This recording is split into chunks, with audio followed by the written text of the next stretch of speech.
Hey guys, Vince here, back again with another Supercoach video. Uh, just real quickly, this is just going to be a Stewart update video. Everyone's already commented, and I went and watched the YouTube clip of Stewart nailing Prestia, and yeah, he's obviously going to be gone for ages. 3 weeks minimum is what I'm reading.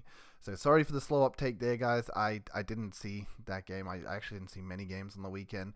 Sounds like Parker actually played through it for what I was informed in the comments. So I just saw the highlight of him getting absolutely smacked as well by Zach Jones, and I thought he was gone. But seems like what I hear is he actually played through that all right. So hopefully he'll be all good this week. Hopefully Parrish is back. But yeah, with Stewart going out, who are we bringing in?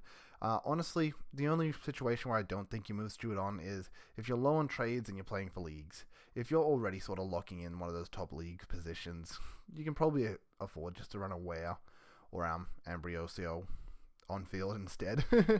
I probably butchered that name. I'm so sorry. But you can probably just get away with doing a bit of cover for a few weeks and bring Stewart back on the field because he's going to be a keeper at the end. Like, he's going to be one of the top performing defenders. So if you're low on trades, just hold him if you're playing for leagues. If you're not playing for leagues, he's gone for way too long. So you need to move him on. As you guys can see from my decision already, I am moving on bringing Aaron Hall in for Stewart.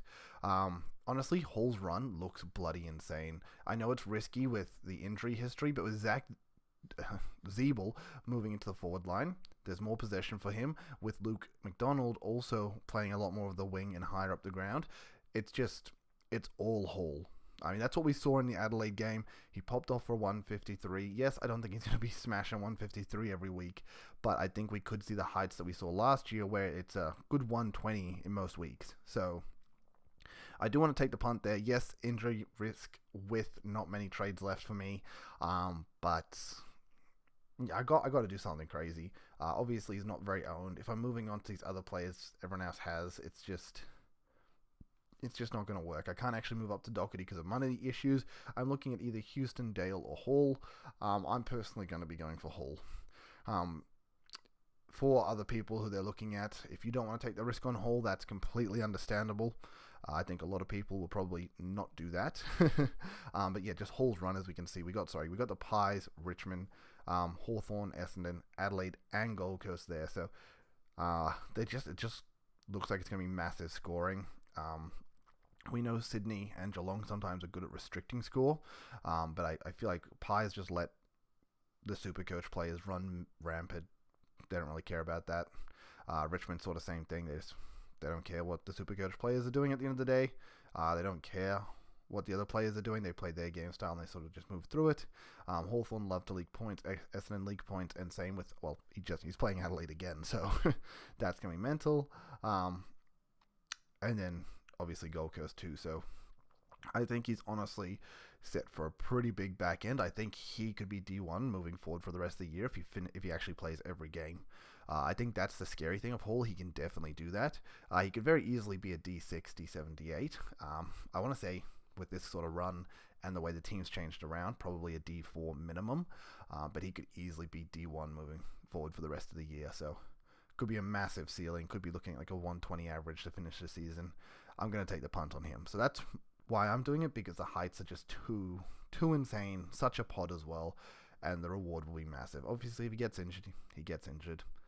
Oh well. I guess I'll just wear that. My season's, let's be honest, it's kind of done to an extent, being 4,000. We want to get into the top 2,000. At the end of the day, if I just pick some other player that everyone else has, let's just go for a Sicily or something like that. Actually, I can't afford Sicily. Can't afford Doherty. I guess Houston and Dale aren't too highly owned. But yeah, I want to take the risk. I want to go for it. I want to push for this top 2,000 that I think I should be able to get to. But yeah, other people that don't want to do that, good options here. I mean, Vlosten's being up and down, so I don't know how I feel about that. Short should be getting some good run here because I think Tigers also have a great run. Yeah, West Coast. Wow, Gold Coast, North. And then he finished it off with Hawthorn, Essendon. Like, that's also a really good run sort of towards the end of the year. 5 out of those 8 games, you'd think he's going to be easily dropping some big points, especially with Prestia. So sorry, I'll get back to that in a second. Especially with Prestia out this week, you'd think Short's going to have a good game. Sard, I don't really feel like side. I mean, last season was so disappointing that I think he just scared a lot of people off. Houston has obviously burnt people in the past, so he scared people off. Dale was actually great for me last year, and I would love those who go for Dale. But how many dogs do you want in your team at the end of the day? Yeah, I mean, look, if I had to put an options here, I would put probably first option Hall. If you don't have Dawson, Dawson's a great one, but very expensive in that retrospect. I assume everyone is Stewart at this point. Sinclair isn't too much more expensive than Stewart, so just need a little bit of money to push up to that. So I'd say Hall, Dawson. I'd probably say Sinclair. And then moving down the list, what's Houston's lineup looking like? That's not bad, actually. That's a really good end for him. Collingwood, Richmond, Essendon, and Adelaide. Could be a good finish for him. Some tough games in there as well, though. I honestly want to put my faith in Short and say then Short Houston. And you're also saving a lot of money with Short too. You go down from Stewart, you're putting 70k in the bank, and if you haven't finished your team yet, 70 extra K could be the upgrade that you need this week.